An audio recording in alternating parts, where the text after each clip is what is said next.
Hello and welcome to Indian Writing in English. We'll start with Nagamandala, the play. The last two classes we discussed the techniques and also the classical theatres and the modern theatre in India.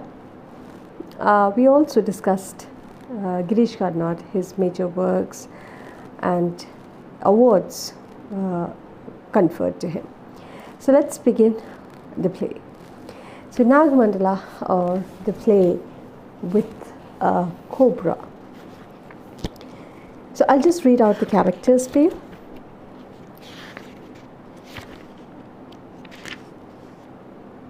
The characters in order of their appearance: the man, the flames, the story, Rani, which means queen, Appanna, which means any man, Kurudava, which means the blind one, Kappanna, which means the dark one, Naga, which means the cobra, 3 village elders, crowds. Appanna and Naga are played by the same actor.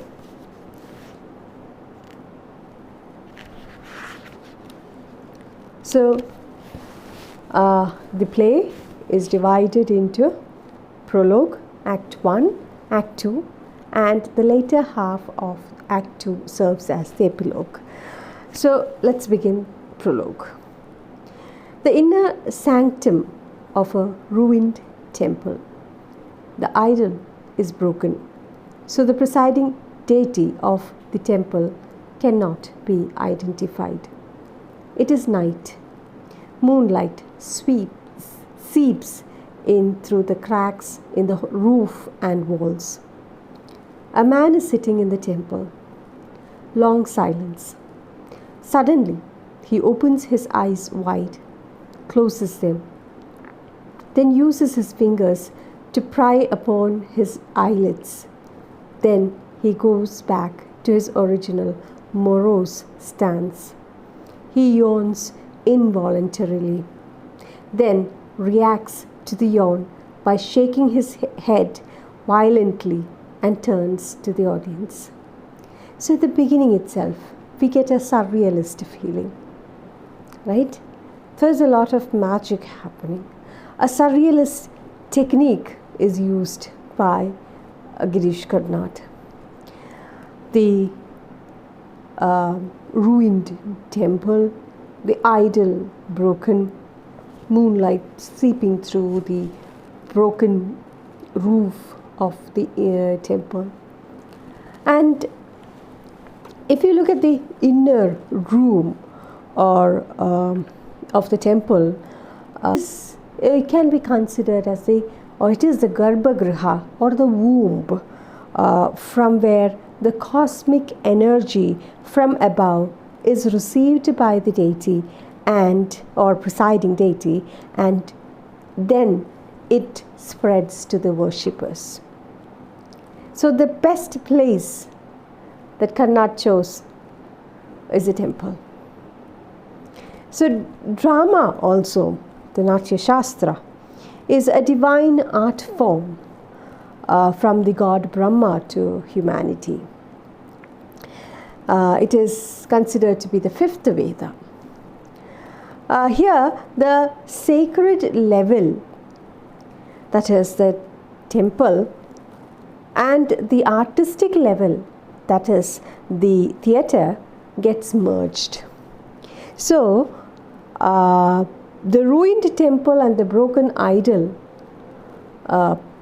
indicates the iconoclasm of Girish Karnad. Now, it is night coming to the play.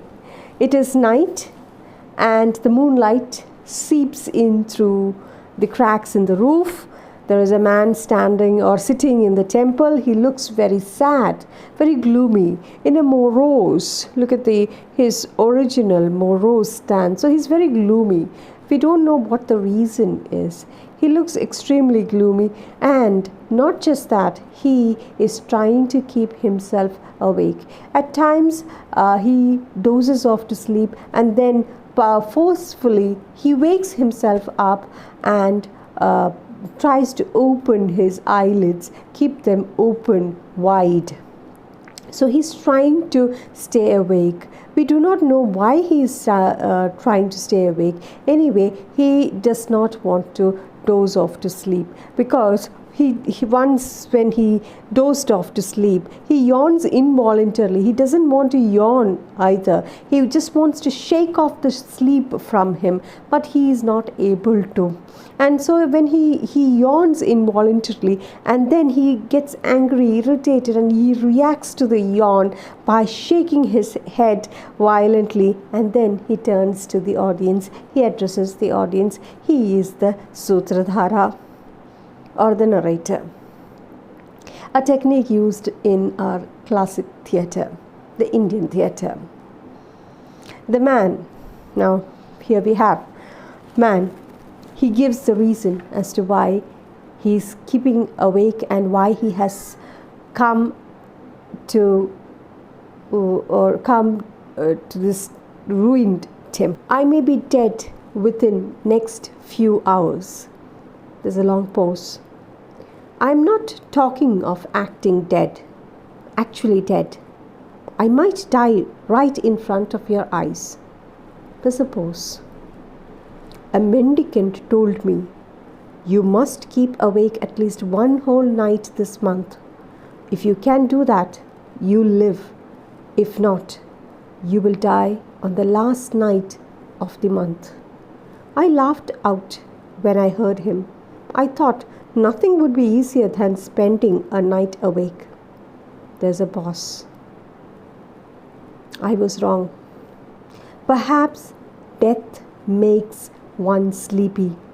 Every night this month I have been dozing off before even being aware of it. I'm convinced I'm seeing something with these eyes of mine, only to wake up and find I was dreaming. Tonight is my last chance. Again there is a pause. For tonight is the last night of the month, even of my life, perhaps. For how do I know sleep won't creep in on me again, as it has every night so far? I may doze off right in front of you, and that will be the end of me. Again there is a pause. I asked the mendicant what I had done to deserve this fate, and he said, you have written plays and cost so many good people who came trusting you to fall asleep, twisted in miserable chairs. That abused mass of sleep has turned against you and become the curse of death. Again there is a pause. I hadn't realized my plays had that much impact. Pause. Tonight may be my last night. So I have fled from home and come to this temple, nameless and empty. For years I have been lording it over my family as a writer. I couldn't bring myself to die a writer's death in front of them. Pause. I swear by this absent God, if I survive this night, I shall have nothing more to do with the themes, plots, or stories. I abjure all storytelling, all play acting. Female voices are heard outside the temple, and he looks. So, what is happening here is the Sutradhara. We are introduced to the Sutradhara, or the narrator of the play, and it is night, and the moonlight seeps through the roof or the cracks in the roof of the ruined temple, and a man is sitting there very gloomy, and he's trying to keep himself awake. He's forcing himself to keep awake, and we get to know the reason why. At times he dozes off to sleep, and then he suddenly gets up, wakes himself or shakes himself violently to keep himself awake. It is said so that a mendicant, a sage, or a foreteller perhaps, the one who looks at the palm, a mendicant or a sage, has told him that he will die if he does not keep himself awake at least one night that particular month. The narrator or the man thought that it is a very silly thing that he said. It's quite easy to keep oneself awake, and he thought it would be extremely easy. But he understood that the moment one hears of death, it makes one more sleepy. There is an ambiguity in that, in those lines, multiple meanings in those lines. The mendicant as to why am I cursed? What is the reason for my curse? So again, there is a lot of magical elements going on. He is cursed. There's a curse, and you see the temple, ruined temple, the place, the atmosphere itself is one that is that has a surrealist feel. So it all fits this sort of play. And the mendicant says, "You have written plays, you have staged them, you have caused many good people who came trusting you to fall asleep, twisted in miserable chairs, that all that abused mass of sleep has turned against you and become the curse of death." So it is the curse or for making people who came to watch his plays, he made them feel sleepy by giving them horrible, terrible plays. The people had come there hoping that they would be entertained. They put all their faith in the playwright and had come there, but what they get in return are boring plays. So the mendicant says that the curse, now you are cursed. All that sleep, the people, how they slept twisted in those miserable chairs, all that sleep of the abused mass has turned against you. Now it's you are cursed. You're cursed to death. And he says, he's a playwright. So right from the beginning, we are introduced to the Sutradhara, or the narrator of the story, of the play. So Karnad, being influenced by Bertolt Brecht, he follows the epic theatre, the conventions of epic theatre, and drama, the divine art form, is thus set in motion by the man who is the playwright. The man is the Sutradhara, or the narrator of Nagamandala.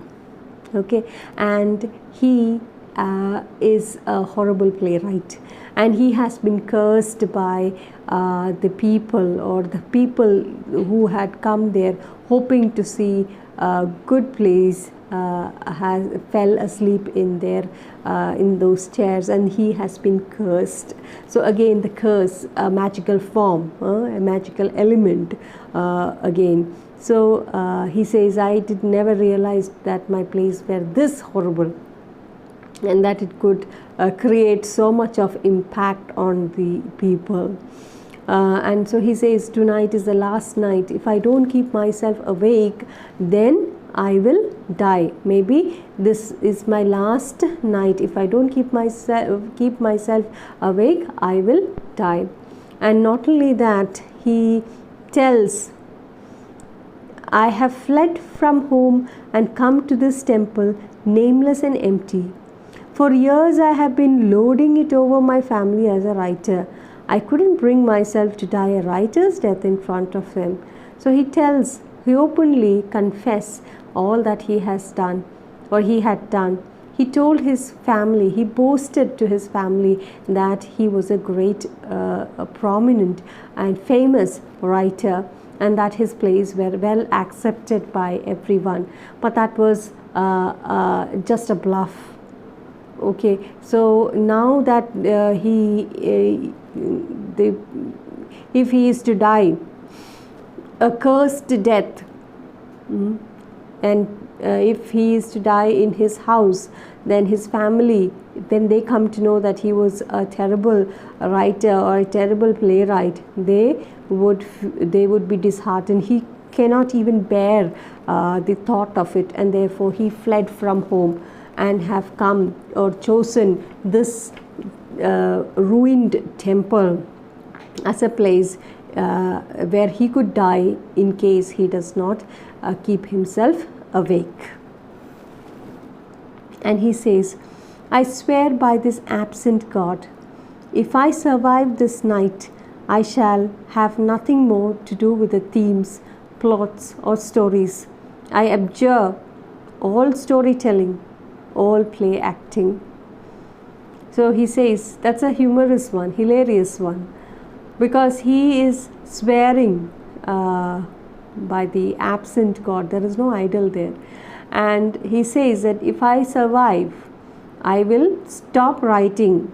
I'm not going to produce any horrible plays and again get myself cursed. So I'm going to stop writing, stop storytelling, and stop play acting. I'm going to stop acting completely. I'm not going to do anything from if I survive the night. Now let's look into the critical analysis. The play opens in a surrealistic setting, right? Now what is the surrealistic setting? I have been telling surrealism, or I had told that twice or thrice in the video. Now what is a surrealism? You did study surrealism last semester, so in case you have forgotten, it's a movement, it's a literary and artistic movement that took place in the 20th century, which attempts to express the workings of the subconscious, and it is characterized by fantastic imagery and very colorfully, very an incongruous juxtaposition of the subject matter, to be precise, which means it has an oddly dreamlike or an unreal quality, right? We did discuss that. It is late at night in a sacred room of a ruined temple, right? And the idol of the presiding deity is damaged beyond recognition, and the moonlight creeps through the crevices of the walls and the roof. So this situation, along with it you have the situation also, this scenario or this setting, sorry, not scenario, this setting, along with the situation. What is the situation? This situation of a disgraced playwright who is suspended between life and death, right? So it gives an odd, dreamlike and unreal quality to the play. So this person, that is now the Sutradhar, we get to know about him a little more from his address to the audience. He comes behind the pillar of the ruined temple, addresses the audience, and he says he's under the curse of death. And why is he cursed? He's cursed because he has made his audience go to sleep with his boring, terrible plays. So the abused mass of sleep, again you have this magical realism. So here in the sleep becomes a kind of or is given lifelike image which takes revenge on the man.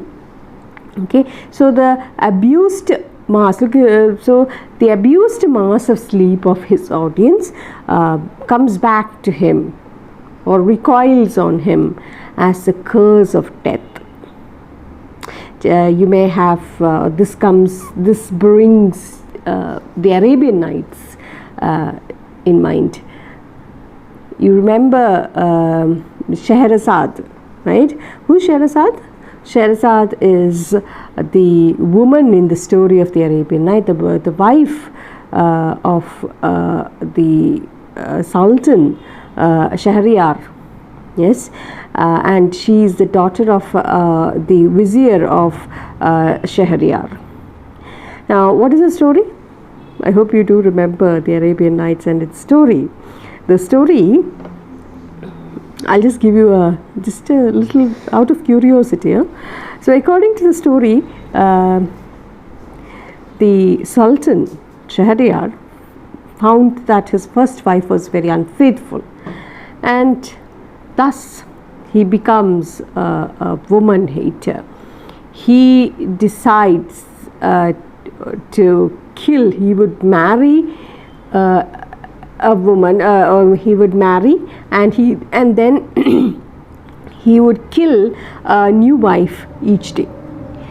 Now, Scheherazade was a daughter of the Shahryar's vizier. Vizier means a minister, okay, or commanding officer of the Persian army. So in an effort, he gets his daughter, or he is forced to get his daughter married to the Shahryar, and in order to save his daughter's fate, and she also, Scheherazade, in order to save herself from the fate of his previous wife, Shahryar's previous wives, relates to him a fascinating story every night, promising to finish it on the following night. The Sultan, what happened was the Sultan enjoyed the story so much that he put off her execution indefinitely, and finally he abandoned the idea altogether. So that's the story of Scheherazade from the Arabian Nights. So it just brings, it gives that an allusion to that also. So altogether there's a magical realism or dream-like fascination. It's completely a surrealistic setting.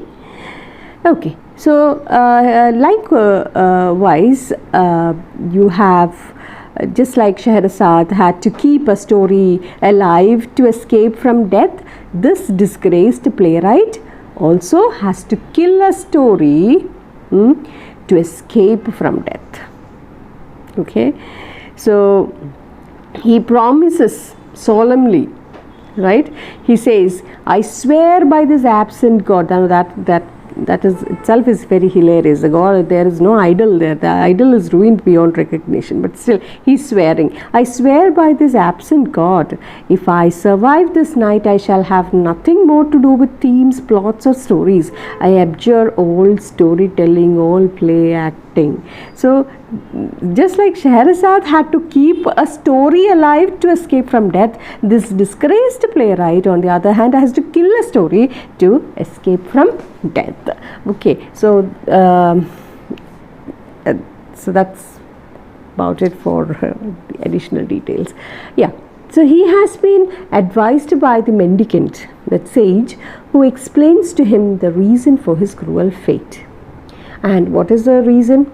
He laughs, or he says he has given us boring plays, or given his audience boring plays and putting them to sleep. So when he hears this, what he could do to keep himself or to save himself, he laughs at it. He laughs at the thought. The mendicant tells him that in order to bypass this curse, he has to keep awake at least for one night that month.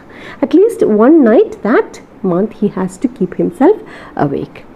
But the man laughs at the mendicant, thinking that it will be so easy to spend a night awake. But in reality, he finds that keeping awake for a night, especially with the thought of death, is very difficult. Each time he thinks of it, he falls sleepy.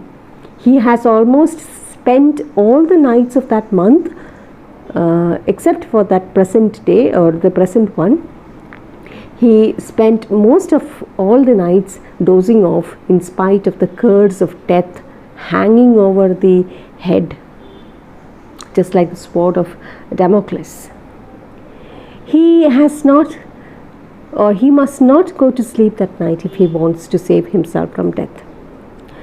He has chosen to come to the ruined temple because he does not like to die a shameful death as an unpopular playwright. As he has made his family believe all these years that he was a very popular, prominent and popular playwright, and he told his family that he was able to entertain the whole packed house of audience, which was actually a lie. So in presenting the existential agony of a failed or disgraced playwright, what Girish Karnad does is he brings out the significance of author-audience rapport for the success of a play and its playwright. He gives a humorous touch also to the plight of the playwright by making him invite the curse of death on him, by making his audience go to sleep night after night with his plays serving as sleeping pills rather than energizers that would keep them glued to their chairs and watch the play through and through with enjoyment. So that is not happening. Instead, whichever audience come to, or when they come to watch his plays, the audience each time coming with each time they come to watch his plays, they have faith that it would be a good play, but they are again disappointed because each time his plays would make his audience fall off. You have or those of female voices. Sleep. Female voices are heard outside the temple. He looks. Voices. Here, at this time of night. Lights. Who could be coming here now?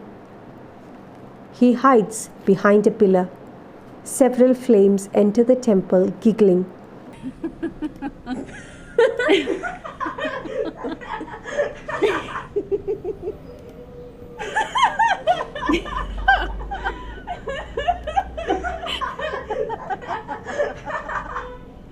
Talking to each other in female voices.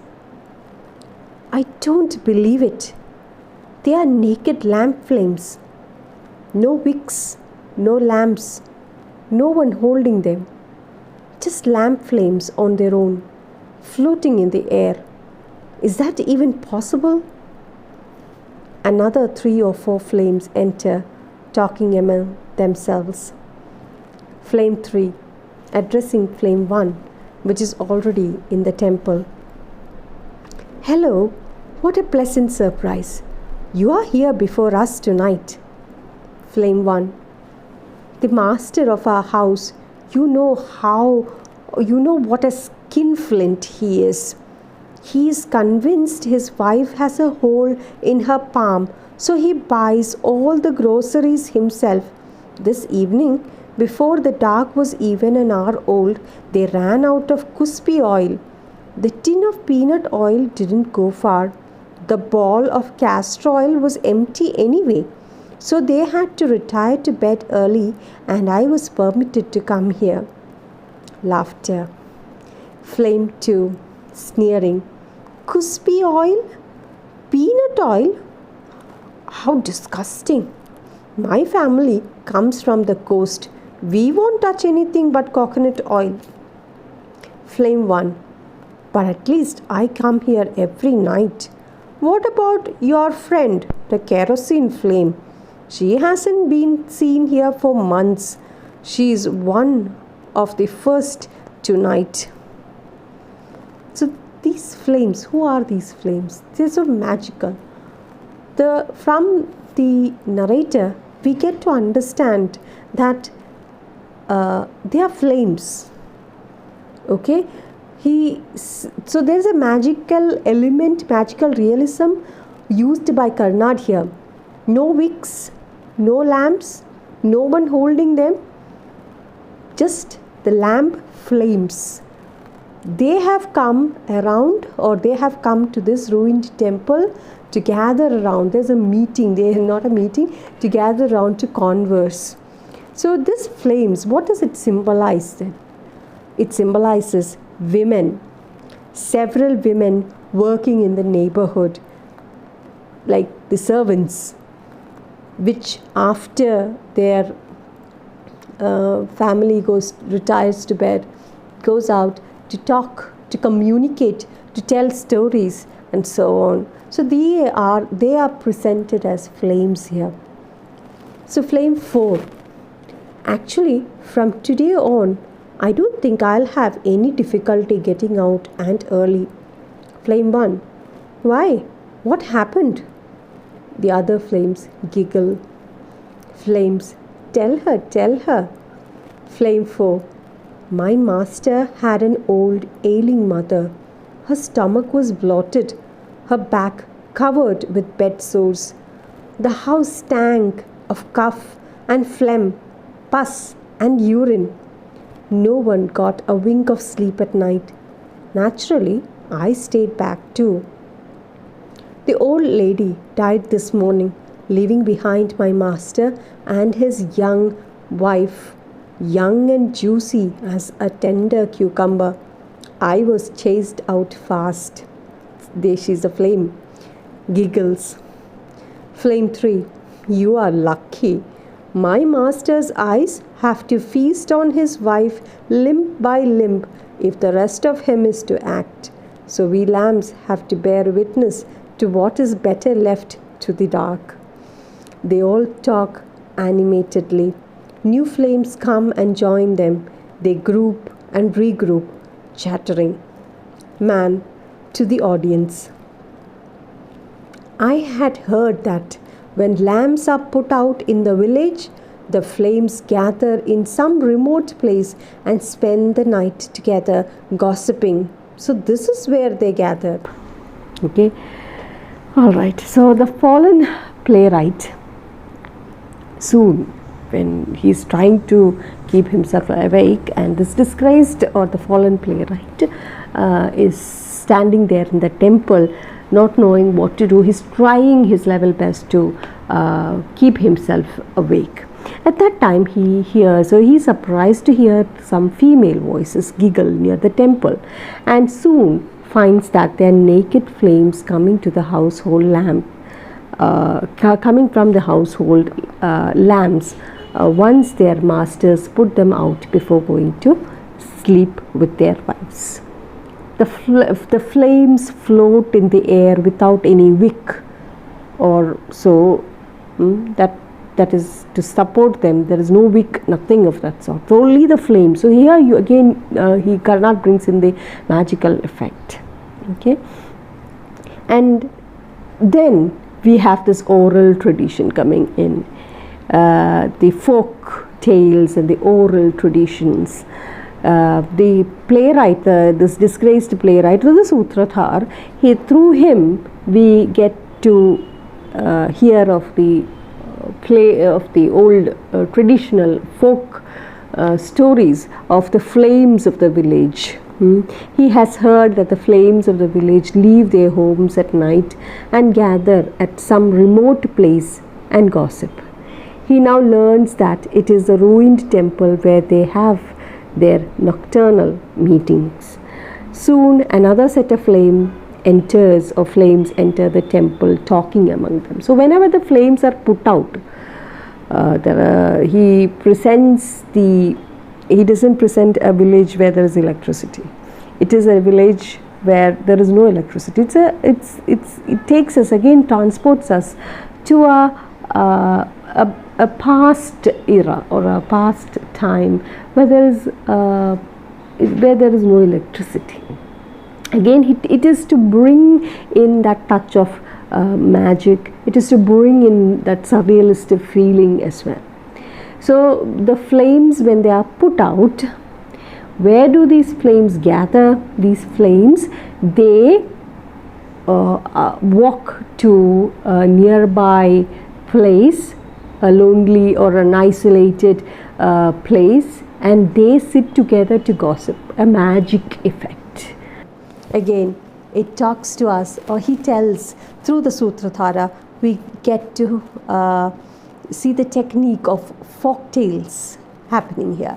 So the flames again are personified, they are animated, they are given life-like qualities.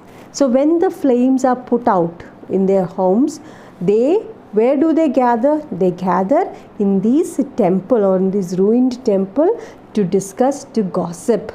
Okay, so I told you, what do they symbolize? They symbolize the servant class or the maids or the women as such. Okay, a new flame enters and is enthusiastically greeted. You are late. It is well past midnight, says flame 1. New flame, there was such a to do in our house tonight. Flames, what happened? Tell us. New flame, you know, I have only an old couple in my house. Tonight, the old woman. New flame, you know, I have only an old couple in my house. Tonight, the old woman finished eating, swept and cleaned the floor, put away the pots and pans, and went to the room in which her husband was sleeping. And what should she see but a young woman dressed in a rich new sari step out of the room? The moment the young woman saw my mistress, she ran out of the house and disappeared into the night. The old woman woke her husband up and questioned him, but he said he knew nothing, which started the rumpus. Flames, but who was the young woman? How did she get into your house? New flame, let me explain. My mistress, the old woman, knows a story and a song, but all these years she had kept it to herself. Never told the story nor sung the song. So the story and the song were being choked and imprisoned inside her. This afternoon, the old woman took her usual nap after lunch and started snoring. The moment her mouth opened, the story and the song jumped out and hid in the attic. At night, when the old man had gone to sleep, the story took the form of a young woman and the song became a sari. The young woman wrapped herself in the sari and stepped out just as the old lady was coming in.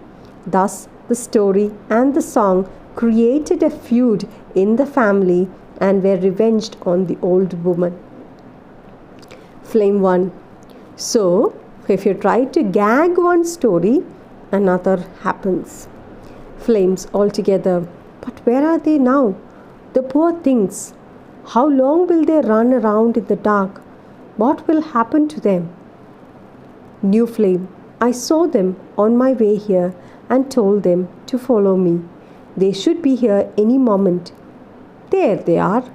The story with the song. Now, here Karnad introduces a very important aspect, and that is the paradoxical nature of oral tales. See, oral tales are passed from one generation to the other, or it is passed from one person to the other orally. Unless you pass it on, the story, or if you don't pass on the story that you have, that you know, that story dies within you. So this old woman is being used as, or Karnad uses this old woman to show the paradoxical nature of oral tales. Now, unless she tells this story, now why do you think the story and the sari or the song has taken revenge on this old lady? Though she knew the song and though she knew the story, she did not pass it on to another person. She kept it to herself. She kept it within her, and therefore the story and the song were being chalked and imprisoned inside her. The moment she slept, again the magical element or magical realism. So the moment the woman slept, the story and the song, what happened? They came out of her mouth. She was snoring and they came out of her mouth, and they took the form of the sari took the form of a beautiful woman, and the song took the form of a sari, and both of them merges together, and they are on their way again to this ruined temple. So altogether you have the surrealist feeling right from the beginning of the play.